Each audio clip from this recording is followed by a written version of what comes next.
Hello. Shoyan here. I'm a carpenter based in Japan. Season 4 starts today. The schedule has been delayed, but I will start by installing the sill plates. This will be the fourth new construction site. There used to be an old house here, but it has been demolished and a brand new house is going to be built. After the demolition, sandy soil appeared. This house is located about 400 meters from the beach, but the ground is the same sand. It is muddier than the sandy beach on the coast, but it isn't a problem since it's sandy soil.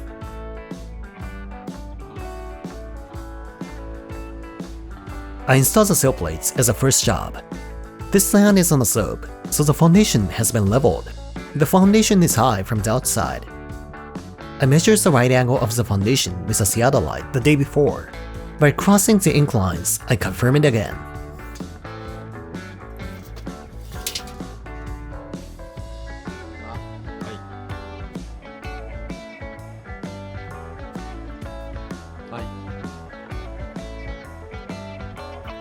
Hi.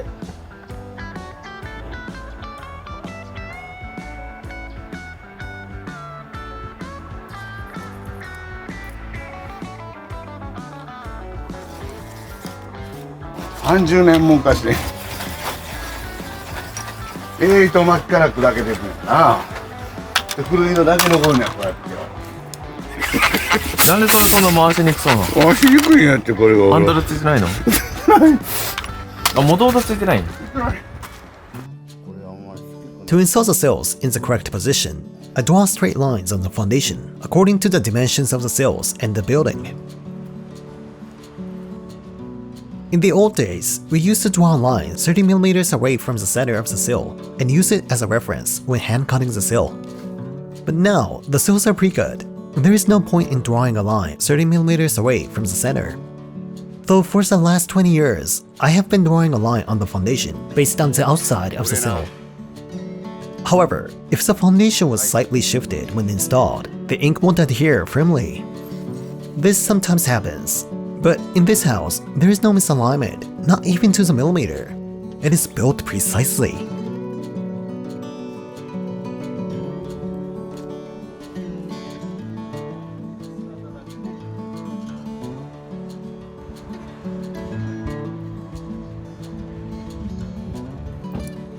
First, I fix the anchor bolts so that they are upright. Even though the foundation builder installs them carefully, the anchor bolts inevitably tilt. I adjust them so that they are at right angles to the foundation. The strong sunlight casts an angle shadow on the foundation. Even if the anchor bolt is upright, it appears to tilt due to an optical illusion. Also, my eyesight has recently deteriorated. Even if I think they are upright, they may be tilted. So I use a square to confirm that they are exactly upright. Now I move the sills all over the place. It's difficult to neatly place this many sills on the foundation. I must move the sills many times, but I move them nearby place so that I can take them from the side. After that, I trace a line of the anchor bolt to the sill.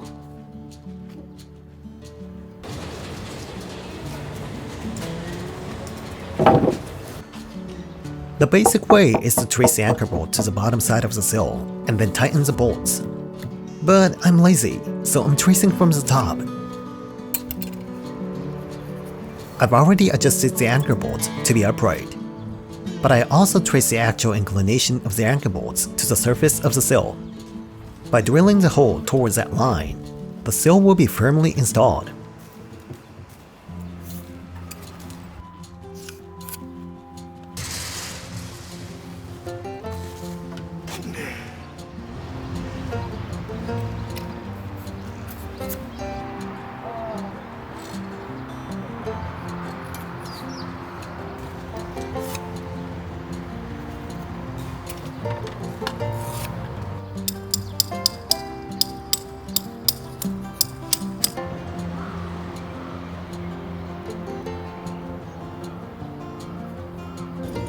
It takes time, but I gather the marked sill in one place and drill the holes.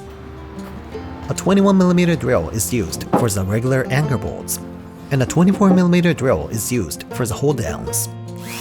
On one side, I must rely on intuition to determine where to drill the holes. But the other side, I can use the markings that I drew earlier.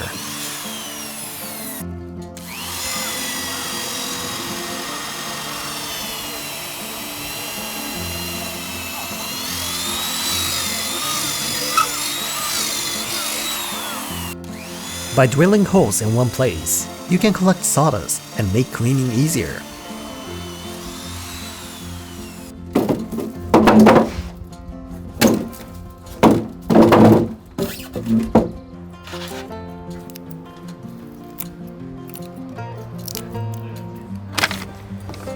I used continuous perimeter foundation vents this time, which means no ventilation openings are used on the foundation. Even if the openings are not used, foundation vents are enough to ventilate. The pros are that it doesn't crack the foundation. The cons are that it overlaps with the anchor bolts. But since it's made to be cut, it's not a big deal. It can be cut and used, yet it is strong under load.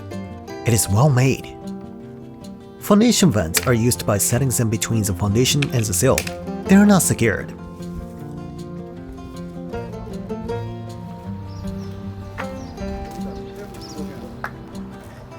Now, I install the sills.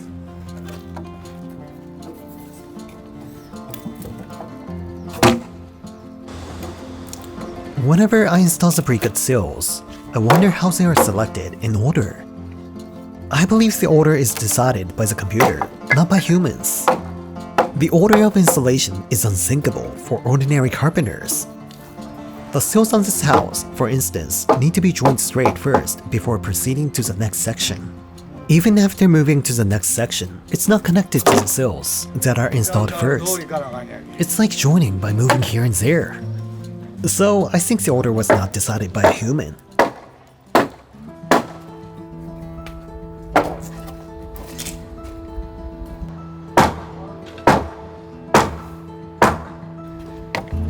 Now that I have finished installing the sills on the foundation, I install the sleepers.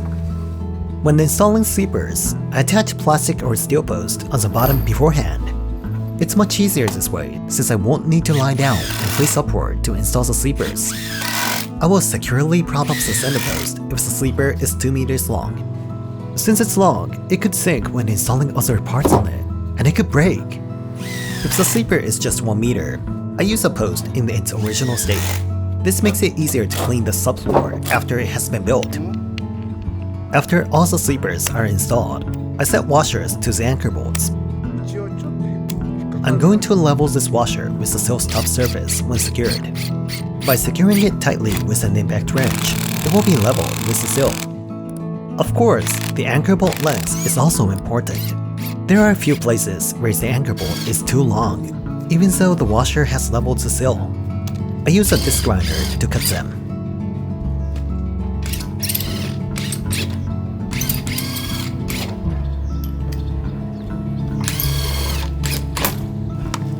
At this stage, using the markings on the sills, I adjust the placement of the foundation vent while aligning all the sills.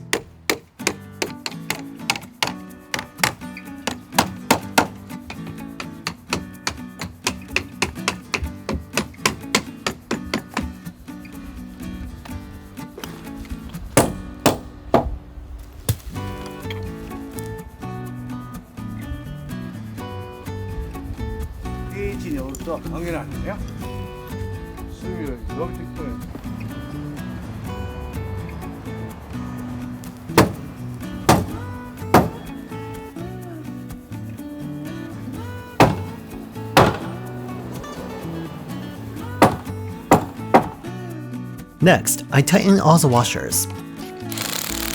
It's my first time using this impact wrench. It's quite heavy. It's still good because I'm just tightening the washer downward.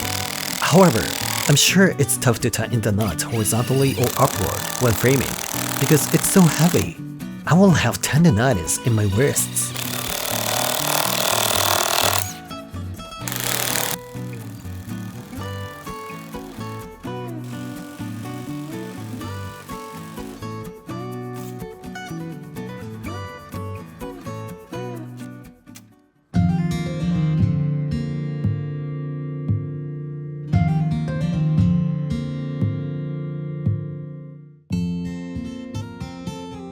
It was a hot day, but I was able to install the sills.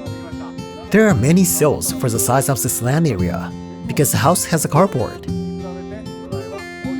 We can now start framing. In the middle of next week, we'll start. That's all for today. Thanks for watching.